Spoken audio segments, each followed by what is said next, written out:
आप इसके रूट पे देखिए और स्टेम देखिए, स्टेम की थिकनेस देखिए। ये करीब 30 इयर्स ओल्ड है, 98 के आसपास से है मेरे पास। ये रूट लाइट रहता है तो स्ट्रॉ डालिए और आप बिठा दीजिए उसको जहाँ आप चाह रहे हो बिठाना, और लेट इट ग्रो फॉर से 1-2 ईयर। उसके बाद आप फ्लैट पॉट, जो बोनसाई पॉट के मार्केट में बिकता है, उसमें लगाइए आप।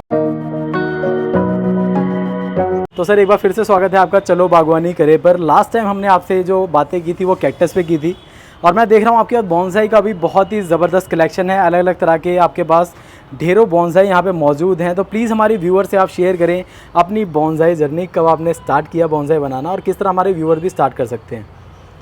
देखिए, बोनसाई के बारे में सबसे पहले तो बताऊं, वो बेसिकली मिनिएचर प्लांट है ऑफ द ओरिजिनल। तो best variety for bonsai for beginners यदि कहें तो एलिफेंट जेड जो कहते हैं, वो ये वाला एलिफेंट जेड प्लांट। अब आप इसके रूट पे देखिए और स्टेम देखिए, स्टेम की थिकनेस देखिए। These are all 5 years old. और इसमें जो मेन पार्ट है वो ये है कि ये जो कैक्टस है, this is the mother plant of elephant Z. ये मदर प्लांट है, इसी की कटिंग से बाकी जो 4-5 एलिफेंट जेड लगे हैं ये मैंने मतलब डेवलप किया हुआ है। उसके अलावा ये पीपल है जो मतलब जिसका बॉटनिकल नेम फाइकस रिलीजियोसा है। ये करीब 30 इयर्स ओल्ड है, 98 के आसपास से है मेरे पास। और आप देखोगे ये करीब रफली 1.5 फीट है।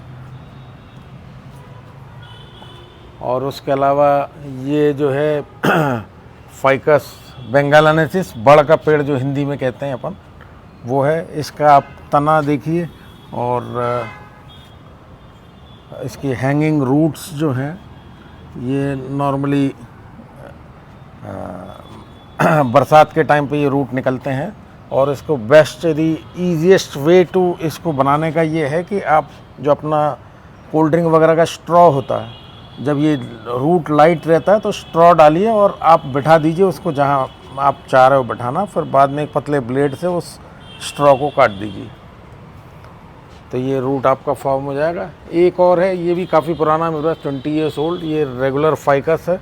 इसका भी आप यदि नीचे स्टेम देखोगे तो आपको समझ में आएगा कि ये कितना पुराना है। ब्यूटीफुल। लगभग सर आपके पास कब से है? ये पीपल मेरे पास सबसे पुराना था, ओरिजिनल पीपल था। एक एलिफेंट जेड जो है वो और ये वाला कब लाए थे? दिस वन 2005 के आसपास का होगा, 18-19 ईयर्स ओल्ड होगा ये। वाह, काफ़ी पुराना और है। ये तो काफ़ी छोटा है यदि वैसे देखें, 2010-12 के आसपास का है ये वाला। ओके, लेकिन आपने इसकी रूट्स पे, एरियल रूट्स पे प्रॉपर काम किया है और इसको इस तरीके से आपने इसमें रीपॉटिंग एवरी 2 ईयर्स आप करते रहें जी। और जब भी रीपॉटिंग करें तो जो बड़े रूट्स हैं उसकी प्रूनिंग करिए जी। और यदि न्यू बिगनर्स के लिए मैं यही कहना चाहूँगा कि एलिफेंट जेड बड़ा इजीली अवेलेबल है और एलिफेंट जेड से ट्राई करें आप। और पहले रेगुलर पॉट में लगाएं, उसको 6 इंची पॉट में लगाएं और लेट इट ग्रो फॉर से 1-2 ईयर। उसके बाद आप फ्लैट पॉट, जो बोनसाई पॉट के मार्केट में बिकता है, उसमें लगाइए आप। और इनिशियल में आपको सपोर्ट देना है तो स्टोन वगैरह या कुछ भारी आइटम रख के उसको कुछ दिन के लिए सपोर्ट दें, और जैसे ही रूट थोड़ा सा फैल जाएगा तो वो बैठ जाएगा। तो सर आप अपना बोनसाई का सॉइल मिक्स किस तरह बनाते हैं, कैसा रखते हैं? बोनसाई का मिक्स में सैंड पोर्शन, अब मेरे तो अधिकतर जो प्लांटिंग मटेरियल जो नीचे वो है प्लांटिंग मटेरियल, वो बेसिकली क्ले, सैंड और उसका मिक्स ही है। अब कैक्टस वगैरह में जो है सिंडर या कोयला डालते हैं, इसमें नहीं डालते। और ऊपर जो है ऐसे छोटे पत्थर आप रखते हैं तो सॉइल, जब पानी डालते हैं तो आपका सॉइल नहीं फैलता। ये चीज़ मैं कैक्टस में भी कहना चाहूँगा। बहुत छोटे पेबल्स का एक लेयर आप ऊपर बिछाइए हमेशा।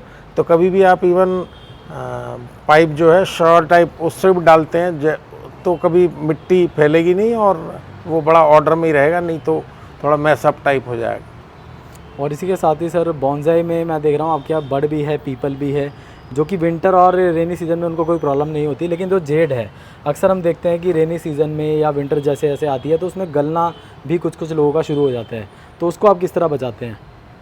जेड में, जी jade doesn't like much of water. Jade का आप यदि लीफ देखेंगे तो हल्का सा सक्यूलेंट टाइप का लीफ है, उसका मोटा लीफ है। तो जैसे जो भी लीफ ऐसे मोटे थोड़े उसमें रहता है, इसका मतलब ही ये है कि इसके अंदर वाटर इनफ है। तो आप वाटरिंग इसमें बहुत ओवर करेंगे, थोड़ा सा शेड टाइप में रखिए, वैसे सर्वाइव करता है। ईजी वे, आपके जगह नहीं हो तो ईजी वे ये है कि आपने पॉट में रखा तो उसके चारों तरफ से एक छोटी सी पॉलीथीन बांध दीजिए, तो पानी अंदर रिसेगा ही नहीं और it is happy with rain. उसमें पानी ज़्यादा नहीं होना चाहिए। बाकी बर्ड और पीपल तो दे लव रेन्स, और उसमें पानी ज़्यादा गिरेगा तो उसके रूट जो स्टेम से रूट आते हैं और ब्रांचेस से जो रूट नीचे आते हैं वो काफ़ी ज़्यादा नंबर में आएंगे आप। इसी तरह सर जो जेड प्लांट है वो आपने उसे बॉन्साई बनाना शुरू किया तो उसकी आपने स्टाइलिंग कैसे करी? जो उसकी स्टाइलिंग होती है उसको वायरिंग के थ्रू करना शुरू किया, किस तरह करना शुरू किया आपने?